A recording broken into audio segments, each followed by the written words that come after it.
My name is Victor Favela. I have been here 18 years now. I am the Adoptions Rescue Transport Supervisor. Okay. While working here, what have you learned or done to help yourself cope with stress towards the animals? On a daily basis, first thing I do when I get here is I walk through the kennels, and if throughout the day, if I'm having any kind of stress, I will go to the adoptable cat room, the maternity ward, because you do have your stress dogs or cats that stress you, so you go to the less stressful ones, and it helps you cope with the negative of what's going on. Maternity ward, and you have mamas and their babies. Okay. Thank you. This is the first year that we were actually able to open up this little maternity ward here, because before we didn't have the capacity, but now we do. Oh, really? So we literally, if somebody comes in and with a mom and a queen and her litter, we will keep them until they're at least 8 weeks old, or sometimes 6 if mama says, I'm done with you because she's got too many of them fighting for her. From your perspective, what are some different difficulties about working at an animal shelter? The irresponsible ways that the public take care of their animals. Because we do animal control and we do adoptions. So we service 11 cities, and we do rabies control. We pick up strays or wildlife. So it's probably educating the public that's the most stressful part. And exactly how does this facility deal with rabies? Licensing. We have 11 canvassers that literally go door to door, checking if anybody has any dogs.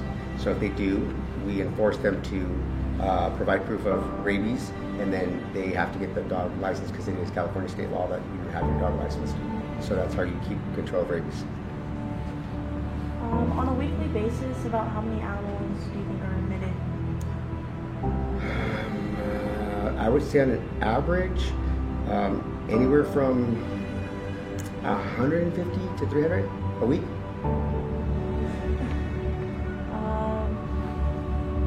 How is high stress situations dealt with, when animals have outbreaks or outbreaks as far as parvo, or when you're dealing with an animal, they bite or they can run? We have protocols in place where if one of the dogs does get loose from one of the kennels, because they're always trying to get out, we have radios. We say loose dog, and everybody that is near a door will come out, and we try to contain the dog, because we don't want it to hurt anyone, and we don't want it to hurt itself trying to get out. We've done pretty good. And the only bites that we've had here is normally when they wake up from surgery.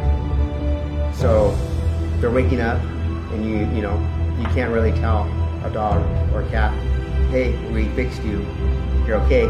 They literally go to sleep, wake up, and they've had surgery. So most of our bites that we get here at the facility has to do with the aftermath of surgery, because they're waking up and it's an accident.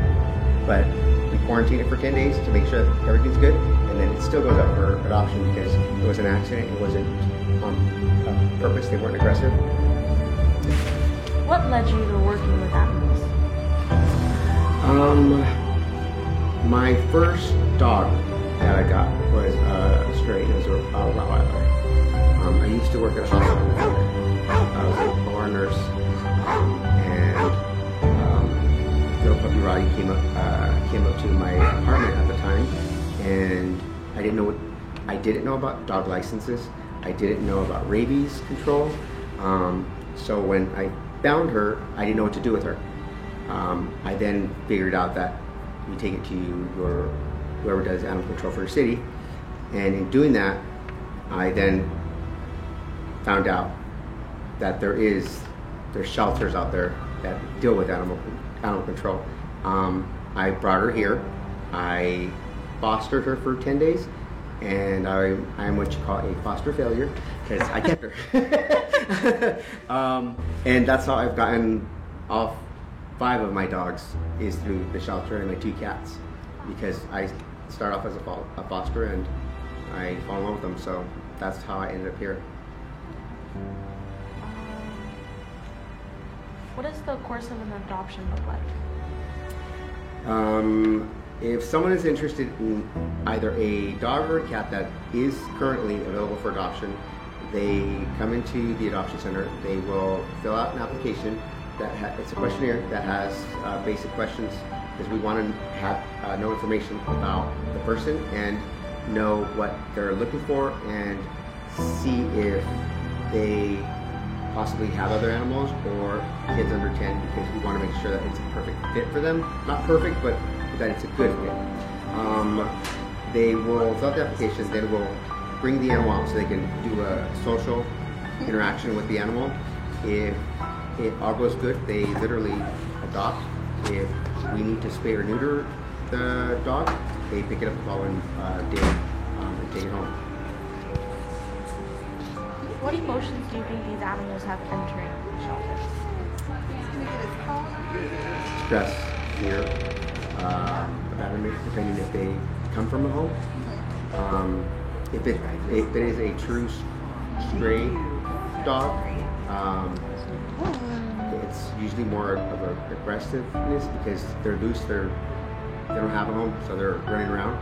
But I think mainly stress, fear. They need to cope with what's going on.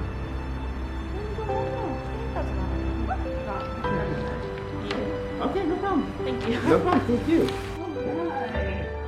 All right, thank you so much. Congratulations.